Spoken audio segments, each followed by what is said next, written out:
প্ৰায় এটা বছৰৰ পিছত শিলঘাটস্থ কলিয়াবৰ চাহ বাগিচাত বন ৰজাৰ আতংকই বিৰাজ কৰিছে।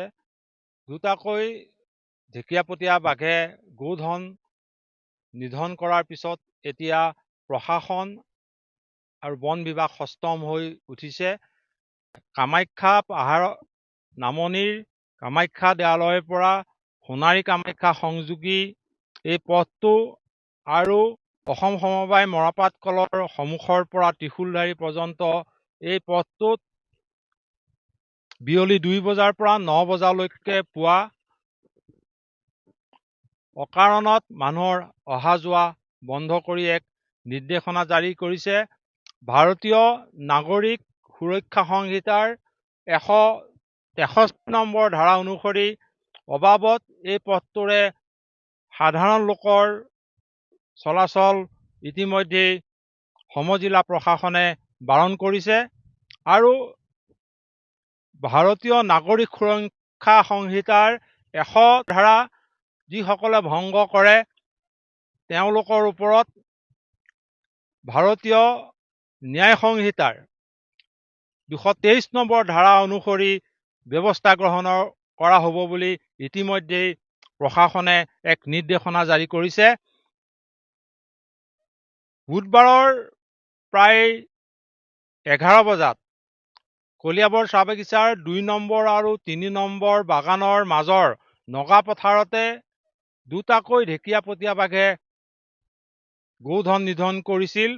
প্ৰায় এটা বছৰৰ পিছত এনেদৰে কলিয়াবৰ চাহ বাগিচাৰ 2 নম্বৰ বাগান আৰু 3 নম্বৰ বাগানৰ মাজৰ অংশত ঢেকীয়াপতীয়া বাঘ প্ৰত্যক্ষ কৰি ৰাইজৰ মাজত আতংকৰ সৃষ্টি হৈছিল আৰু তাৰ পিছতেই প্ৰশাসন আৰু বন বিভাগ এনেদৰে সষ্টম হৈ উঠিছে। তেওঁলোকে নিয়মীয়াকৈ কামাখ্যা দেৱালয়ৰ পৰা কলিয়াবৰ চাহ বাগিচাৰ মাজেৰে সোণাৰী কামাখ্যা সংযোগী পথটো আৰু অসম সমবায় মৰাপাট কলৰ পৰা ত্ৰিশূলধাৰী পৰ্যন্ত পথটোত নিয়মিত টহলৰ ব্যৱস্থা কৰিছে।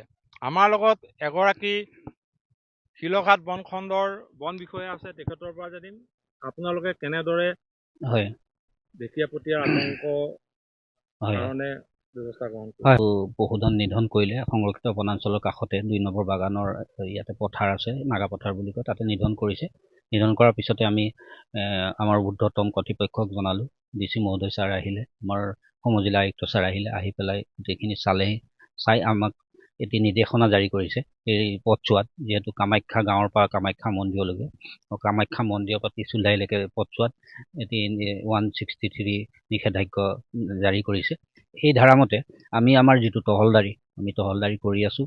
ইয়াত ৰাইজলৈ এটা অনুৰোধ আছে, যি নিষেধাজ্ঞা জাৰি কৰিছে পুৱা বিয়লি 2 বজাৰ পৰা পুৱা 9 বজালৈকে এই পথছোৱাত নিষেধাজ্ঞা জাৰি কৰিছে আৰু লগতে যিসকল শ্ৰমিক আছে, শ্ৰমিকৰ যিটো পৰিশ্ৰমিক তেওঁলোকে সদায় কৰিবই আৰু আহিবই বাগানলৈ। সেই বাগানলৈ আহোঁতে আমি তেওঁলোকক ৰক্ষণাবেক্ষণ দিয়াটো আমাৰ কৰ্তব্য। আমি তেনেধৰণে তেওঁলোকক ৰক্ষণাবেক্ষণ দিছোঁ।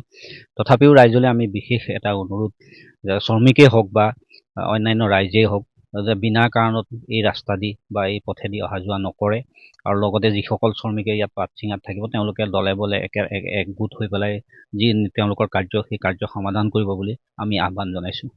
এনেদৰে দেখা গৈছে বন বিভাগ, সাধাৰণ প্ৰশাসন এনেদৰেই শ্ৰমিক তথা ৰাইজৰ নিৰাপত্তাৰ দিশটোলৈ লক্ষ্য ৰাখি এই পথটোত নিয়মিত টহলৰ ব্যৱস্থা কৰিছে।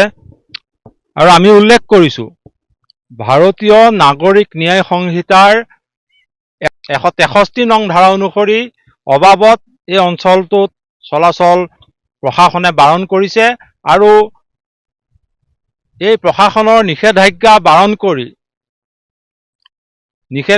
বাৰণ কৰি যিসকলে এই পথেৰে অবাবত অহা যোৱা কৰিব তেওঁলোকৰ বিৰুদ্ধে প্ৰশাসনে ভাৰতীয় ন্যায় সংহিতাৰ 223 নম্বৰ ধাৰা অনুসৰি ব্যৱস্থা গ্ৰহণ কৰিব বুলি ইতিমধ্যে জাননী জাৰি কৰিছে। আৰু এনেদৰেই প্ৰায় এটা বছৰৰ পিছত বুধবাৰৰ দিনটোত গোধন নিধন কৰাৰ পিছত কলিয়াবৰ চাহ বাগিচাৰ এই অঞ্চলটোত আতংকই বিৰাজ কৰিছে।